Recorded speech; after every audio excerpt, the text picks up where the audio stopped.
So you seem like a pretty nice guy. Don't believe it. I was going to all these Muslim websites, and you sound like the Antichrist himself. But you seem pretty friendly. The Dajjal.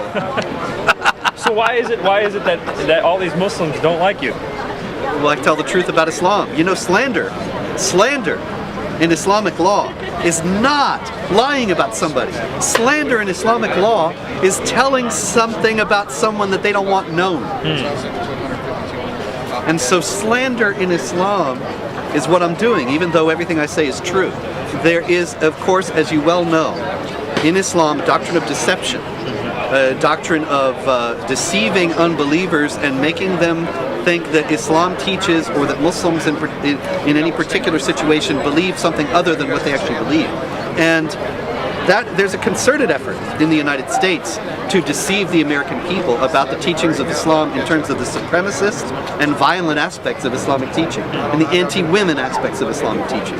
And so I come along and I quote Quran, and I quote Hadith, and I quote the biography of Muhammad, and I show that all these things, and Islamic law, and all these things are in there, and so they hate that. They can't stand light being shed on that.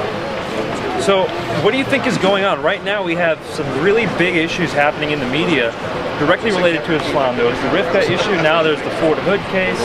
Where do you think everything's going? What's the trend of these recent current events? Well, I think there's an increasing assertiveness in terms of the violent arm of the Islamic Jihad, which is not the only arm of the Islamic Jihad. They clearly feel empowered by Barack Obama being president, and they think that he is ramping down, scaling down anti-terror efforts. He doesn't speak about terrorism. He only speaks about Islam and Muslims in the most glowingly positive terms. And so they clearly see, with the large number of foiled plots and with the successful jihad attack at Fort Hood, that now is the time to strike. That America is more vulnerable than it was under George Bush, and so they're taking advantage of that. And in terms of the stealth jihad, initiatives to advance the agenda of Islamic law, advance aspects of Islamic law in the United States through non-terrorist means, I think they also have gotten the same signal and are being just as assertive. And as Pamela pointed out at the rally, that if this were any other kind of situation, a girl wanting an abortion and her parents opposed it, there would be no question of returning her to her parents. It's only because her parents are Muslim that this is even something that's on the table. So you're saying that the Islamic world here in the United States overtly and covertly are becoming more aggressive, and as a result of that, Islam is given special status privileges? Yes, because the prevailing paradigm in the United States for government, for law enforcement, and for media is that it's a racial issue, and as a result of it being a racial issue and the Muslims being non-white in this view, it is something that has to do with the victimization of white people against non-white people, and that the only thing the Muslims can be are the victims. Now, in reality, this is not a racial issue at all. A white convert to Islam like John Walker Lind or Adam Gadon is no less lethal or dangerous to the United States of America and to our freedoms than is a Muslim from Saudi Arabia or Pakistan. An Islamic jihadist from Saudi Arabia or Pakistan, and an Arab who is a Muslim who rejects these aspects of Islam, if any such actually exist, who reject it in any conscious way, or a Christian Arab, or a Pakistani Christian. These people are not threats to the United States. This is not a racial issue at all. This is an issue of a violent and supremacist ideology whose adherents avowedly are pursuing an agenda of trying to subvert the United States Constitution and ultimately to replace it with Islamic law. Wow. So Robert, I mean, this is a pretty beautiful day, but pretty upsetting news. Why are you trying to ruin everyone's mood? I mean, is there some way out of this? Is there some hope at the end of this? People always want a solution, and I never can give them one. There is no solving this problem. There's only managing it, but it can be managed. I mean, even on the level of Islamic law does not allow for the waging of jihad if there is no chance of victory. One of the reasons why they're so aggressive is because we're so weak. One of the reasons why they are advancing everywhere in the world today is not because of a lack of military power. We have the military power, but we're not using it properly. We're using it to build schools in Afghanistan that then get blown up by the Taliban.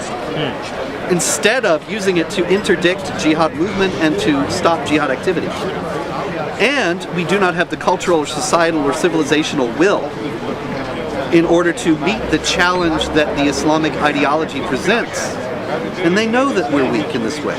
If we were to manifest a civilizational strength, a pride in who we are, as the exponents of the greatest civilization that has ever been known on the planet, and I say that unapologetically, that we have given the world notions of universal human rights that did not originate and could not have originated in an Islamic context and have been rejected by the Islamic states when they went to Cairo after the United Nations issued the Universal Declaration of Human Rights, which is a very flawed document, but is clearly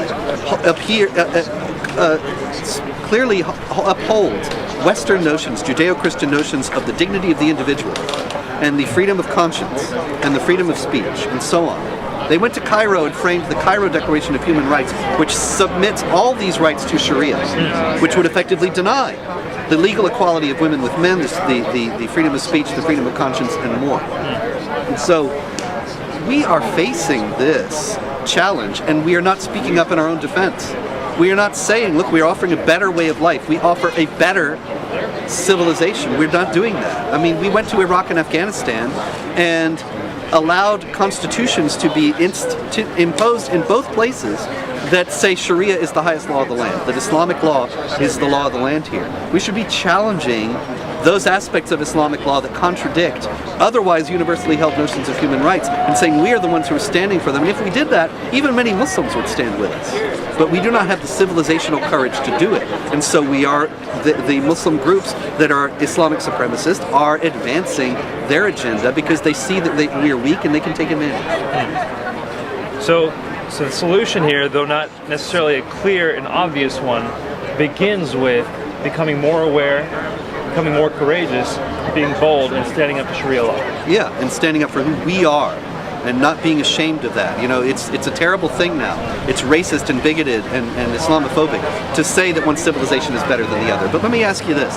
Would you have said in 1942 that Nazi Germany was morally equivalent to the United Kingdom or the United States?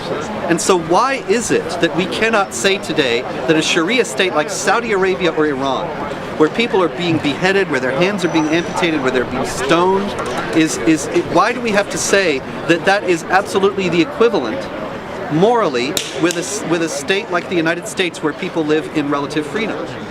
It's a moral abomination, that kind of moral equivalence, and it is killing us. And it's certainly potentially going to kill Rifqa unless something happens. Quite so. If we can close with this, I would like you to share, if Rifqa were watching this, what would you say to her? I would say, Rifqa, we love you and we're never going to give up. And we know that there are very powerful forces arrayed against you because we know that they want to make you an example. And they want to show all the young girls, the young Muslim girls who are in your situation right now and who are watching your case very closely, we know that they want to show them there's no hope, there's no escape. And we know that on your side, there's a far more powerful force than any of the most powerful forces arrayed against you. And so we are going to persist, and we are never going to give up, because just as much as they want to make you an example, we know that you are an example of the free soul, the free mind, the free conscience, the free heart. And so we know that as the truth is on our side, we will prevail. And God bless you. Robert Spencer, thank you so much. Thank you.